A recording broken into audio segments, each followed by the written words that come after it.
It's time now for a look at the latest in local news. In the news, the early voting continues in the special election to elect a new county commissioner in District 5. Two candidates are Jamie Hickox and Kathy Keith. Early voting runs up until Friday, March the 11th, with the election date set for Tuesday, March 15th. Only District 5 voters are eligible to vote in the special election. After 4 days of early voting, 48 registered votes have been cast. 16 voted on Thursday. Voters in District 5 have today and Saturday to early vote. Time today from 8 a.m. to 5 p.m. at the Hall Richardson Recreation Center. And one of the two Saturdays set aside for early voting is this Saturday, February 26th from 9 a.m. to 5 p.m., also at the Hall Richardson Recreation Center.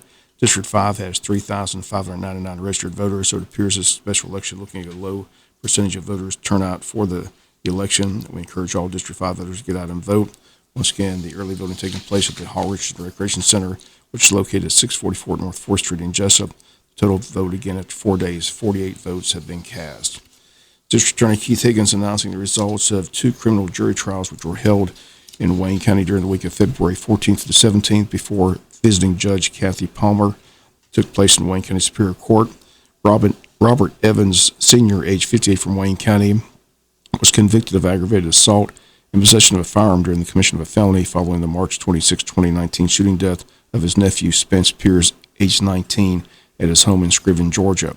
Shooting followed a physical altercation between the victim, Pierce Jr., and his other uncle, Marvin Evans, the brother of the defendant.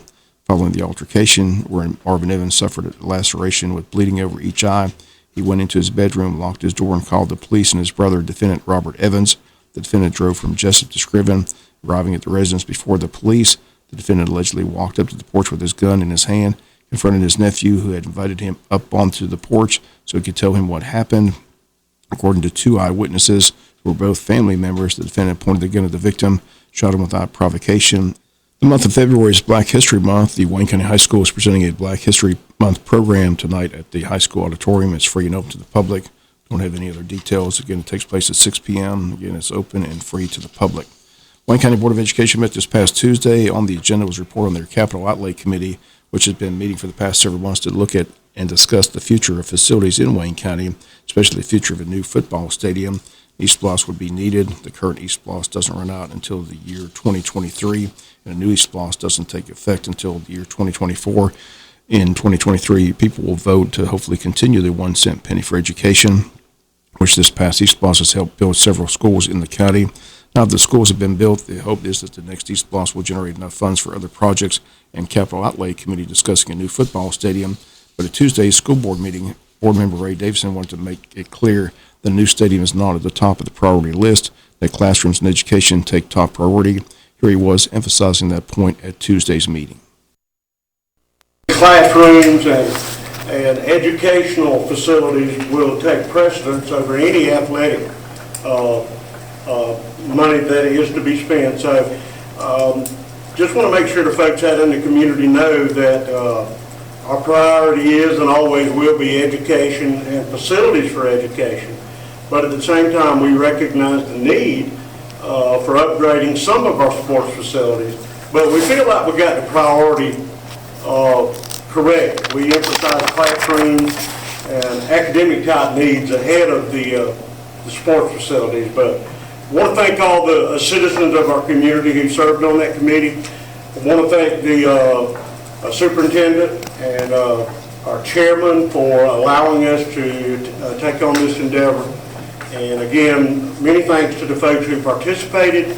And as Dr. Kelly spoke to earlier, there'll be more information forthcoming. It'll become a lot more apparent that the things that we discussed and looked at during that process. So I want to thank everybody involved.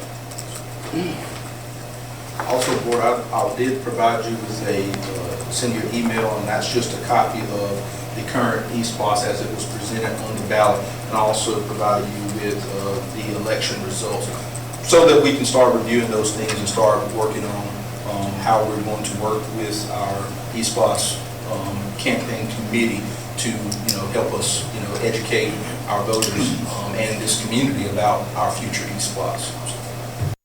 And once again, that discussion Tuesday night, once again, Ray Davison and Bruce Harris were the two board members who served on the committee, along with Superintendent Sean Kelly, They met with committee members selected by school board members. Davison thanked all those who met and gave their input. Once again, the list of the projects and what the committee recommended and expect to be made public in the near future. Committee did voice their strong opinion that when it comes to a new football stadium, the school needs to build a new stadium and move away from the antiquated JC Stadium. Governor Kemp this week awarded $422 million across the state to improve communities' water and sewer infrastructure, and the city of Jesup and Wayne County are the beneficiaries of $6.9 million of that federal COVID relief money for its water and sewer improvements. Good news for the Wayne County Industrial Development Authority. Wayne County Mark Williams, currently the state's DNR commissioner, was appointed by the governor to serve on that committee to choose which communities received the funding. Once again, good news for Wayne County. Expect to receive $6.9 million in federal COVID relief money to be used to help provide sewer service to the new industrial park, which is under construction at this time. We'll be back with some final news notes after this word from our sponsor and the commercial messages, so please stay tuned.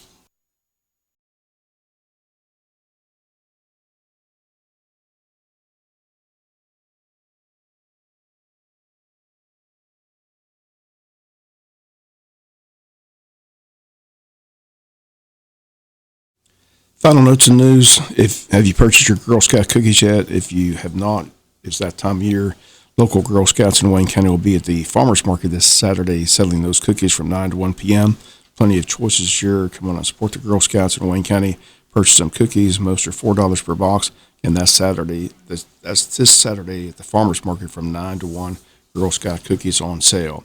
And the dance set for Saturday at the city of Odom, presented by the Odom Homecoming Committee, had to be canceled due to lack of participation. Again, that Boots and Bling Country Girl thing, father-daughter dance, canceled this Saturday in Odom. That's going to do it for latest in local news. Sports comes your way in a few minutes. Bob Morgan, have a great day.